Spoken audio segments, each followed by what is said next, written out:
भक्तों, जय माता दी। आज हम नवरात्र की कथा का श्रवण करेंगे, जिसमें हम जानेंगे कि कैसे माँ वैष्णो देवी की उत्पत्ति हुई और कैसे असुरों का नाश किया, और आगे समझेंगे कि माता जी की उपासना किस तरह से की जाती है और मोक्ष प्राप्त कैसे होता है। तो चलिए वीडियो को शुरू करते हैं। प्राचीन समय में राजा सूरथ नाम के राजा थे। वह राजा प्रजा की रक्षा में उदासीन रहने लगे थे। परिणाम स्वरूप पड़ोसी राजा ने उस पर चढ़ाई कर दी। सूरथ की सेना भी शत्रु से मिल गई थी।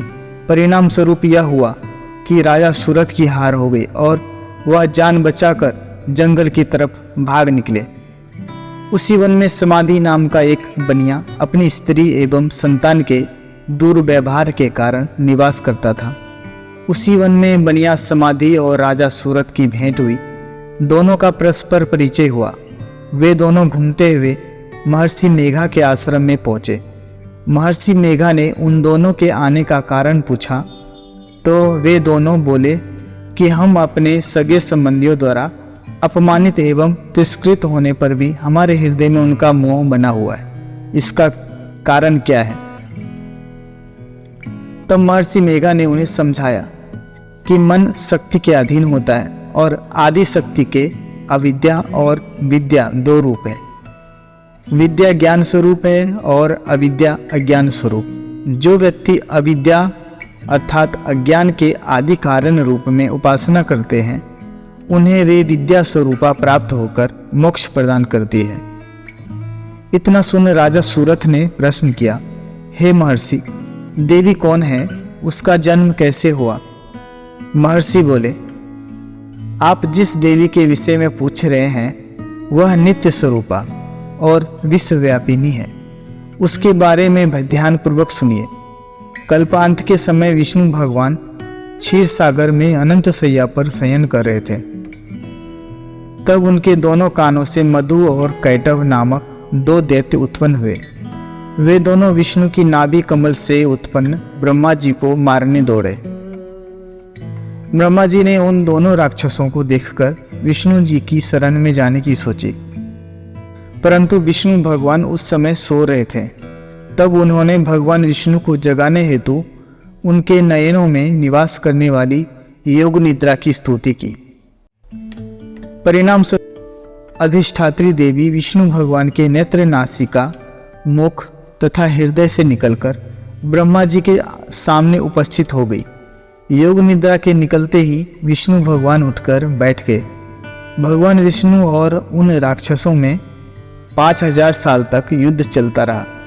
अंत में मधु और कैटव दोनों राक्षस मारे गए।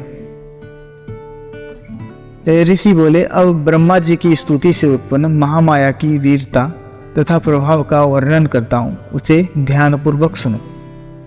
एक समय देवताओं के स्वामी इंद्र तथा दैत्यों के स्वामी महिषासुर ने सैकड़ों वर्षों तक घनघोर संग्राम हुआ।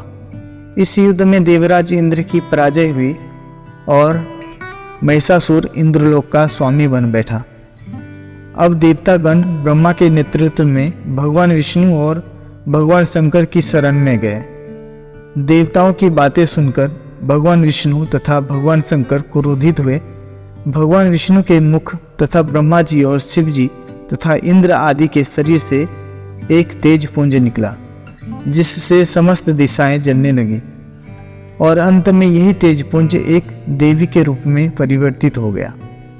देवी ने सभी देवताओं से आयुध एवं शक्ति प्राप्त करके उच्च स्वर में अट्टहास किया, जिससे तीनों लोकों में हलचल मच गई। महिषासुर अपनी सेना लेकर इस सिंहनाद की ओर दौड़ा। उसने देखा कि देवी के प्रभाव से तीनों लोग आलोकित हो रहे हैं। महिषासुर की देवी के सामने एक भी चाल सफल नहीं हुई और वह देवी के हाथों मारा गया। आगे चलकर यही देवी शुंभ और निशुंभ राक्षसों का वध करने के लिए गौरी देवी के रूप में अवतरित हुई। इन उपरोक्त व्याख्यानों को सुनाकर मेघा ऋषि ने राजा सूरथ तथा बनिया से देवी स्तवन की विधिवत दीक्षा दी। राजा और वणिक नदी पर जाकर देवी की तपस्या करने लगे।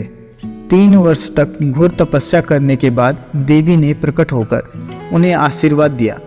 इससे वणिक संसार के मोह से मुक्त होकर आत्मचिंतन में लग गया और राजा सूरत ने शत्रुओं पर आक्रमण करके विजय प्राप्त करके अपना वैभव प्राप्त कर लिया। तो मित्रों, सुना आपने कैसे माँ वैष्णो देवी की उत्पत्ति हुई और कैसे असुरों का वध किया। मिलते अगले वीडियो में ठीक इसी तरह की कथा के साथ। यदि आपको यह वीडियो अच्छा लगा हो तो मेरे इस वीडियो को लाइक, शेयर और मेरे इस चैनल को सब्सक्राइब जरूर कीजिएगा। मिलते अगले वीडियो में, तब तक बोलिए जय माता दी।